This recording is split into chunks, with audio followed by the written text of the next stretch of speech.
Zelensky asema Putin atafariki hivi karibuni. Anasema ni kweli na kila kitu kitakwisha. Rais wa Ukraine Volodymyr Zelensky alipozuru Ufaransa alifanya mahojiano na kundi la vyombo vya habari la Eurovision. Katika mahojiano hayo, alithibitisha kuwa kusitishwa kwa mashambulizi dhidi ya miundombinu ya nishati kumeanza kutekelezwa.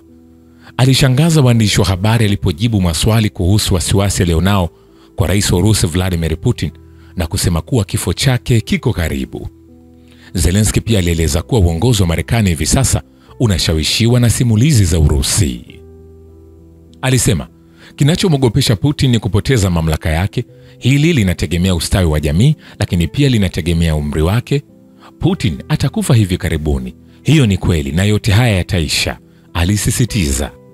Anasema anaweza kufa kabla ya kumaliza maisha yake ya kihistoria ambayo ni ya kutofaulu. Hicho ndicho anachohofia, na pia kuachwa pweke. Volodymyr Zelensky alijibu wanahabari hao alipoulizwa kuhusu Putin. Rais Zelensky hakutoa maelezo zaidi kuhusu msimamo wake, isipokuwa kusema kuwa Putin anataka kurejesha umoja wa Kisovieti na hata zaidi ya hapo. Akizungumza kuhusu mapumziko ya mashambulizi ya nishati, Zelensky alithibitisha kuwa hakukuwa na mashambulizi ya Urusi dhidi ya miundombinu ya nishati usiku uliopita. Anasema, hii ni hali ngumu kuhusu ufuatiliaji wa mashambulizi. Hadi sasa timu za kiufundi bado hazijajua itakavyokuwa, lakini sitaki kusema uongo. Hakukuwa na mashambulizi dhidi ya nishati usiku huu. Kulikuwa na mashambulizi kwenye miundombinu mingine ya kiraia, zaidi ya ndege zisizo na rubani 100, lakini hakukuwa na mashambulizi dhidi ya nishati usiku huu, alifafanua. Pia upande wetu wa Ukraine hatukujibu kwa kushambulia miundombinu ya nishati, Zelensky aliendelea kusema. Kuhusu mapumziko ya mapigano katika Bahari Nyeusi, Zelensky alisisitiza kuwa Warusi wanahitaji mapumziko hayo kwa sababu hawadhibiti tena ushoroba wa Bahari Nyeusi. Anasema, tunapigania kudhibiti eneo hili kwa sababu ni hatua muhimu kuelekea kumaliza vita, lakini tunadhibiti hali hiyo. Meli zao huenda ziko chini ya maji au zimejificha, alisisitiza. Aliongeza kuwa Warusi wanataka mapumziko ya mapigano ya nishati kama sehemu ya mapatano kuhusu Bahari Nyeusi. Anasema wanataka kutawala biashara ya vyakula, lakini hawatafaulu, alisema Zelensky. Rais Zelensky alijitokeza pia kupinga baadhi ya matamshi ya mjumbe wa Rais Donald Trump Stephen Witkoff, ambaye alidaiwa kutumia mara kwa mara simulizi za Kremlin. Zelensky alieleza kuwa matamshi hayo hayasaidii juhudi za amani na badala yake yanadhoofisha shinikizo la Marekani dhidi ya Urusi. Anasema, tunapigana na Putin na hatutaki msaada wa watu ambao wanamsaidia. Tunataka Wamarekani wawe upande wetu. Hata kama tunachagua mbinu za kati, tunataka ziwe katikati, sio karibu na Kremlin. Zelensky aliongeza kuwa Marekani leo inashawishiwa sana na simulizi za Urusi, lakini wamesisitiza kuwa wataendelea kupigana na hizi propaganda kwani wanapigania uhuru wao. Rais Zelensky alifika Paris mnamo Machi 26 ambapo alikutana na Rais Emmanuel Macron kabla mkutano wa mataifa yanayojitolea kutoa dhamana ya usalama kwa Ukraine. Hii ilikuwa ni kabla ya mkutano wa muungano wa walio na maono sawa katika Paris Machi 27 ambapo Rais Zelensky alihudhuria.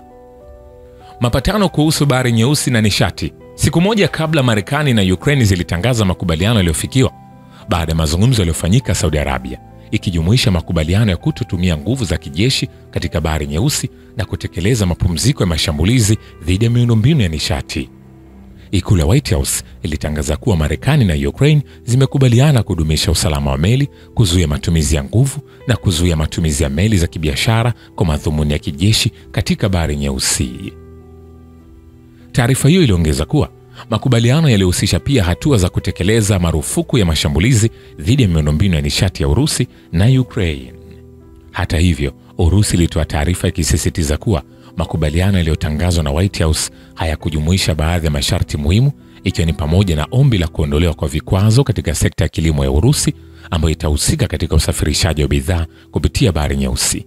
Pia Urusi ilitaja masharti ya marufuku ya mashambulizi ya nishati ambayo ilianza Machi 18, 2025 kwa kipindi cha siku 30 na kuna uwezekano wa kupanuliwa au kuvunjwa endapo mmoja ya upande zitavunja makubaliano hayo. Upande wa Ukraine unadai kuwa hakukuwa na mashambulizi ya Urusi dhidi ya nishati tangu mwezi Machi 25, 2025. Hata hivyo, Moscow imerekodi mashambulizi dhidi ya miundombinu ya nishati tangu Machi 18 na inadai kuwa Ukraine imeshavunja makubaliano. Marekani bado haijatoa tamko kuhusu lini usitishwaji wa nishati ulipaswa kuanza. Lakini maswali yaliyobaki ni kwamba Urusi iko tayari kusitisha mapigano au la.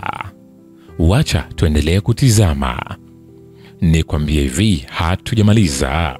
Shukrani kwa baba wa kivita na historia ya dunia. Mimi ni Richard Show, The Rich Voice. Ni follow Instagram na TikTok kama Rich Voice Official. Asante.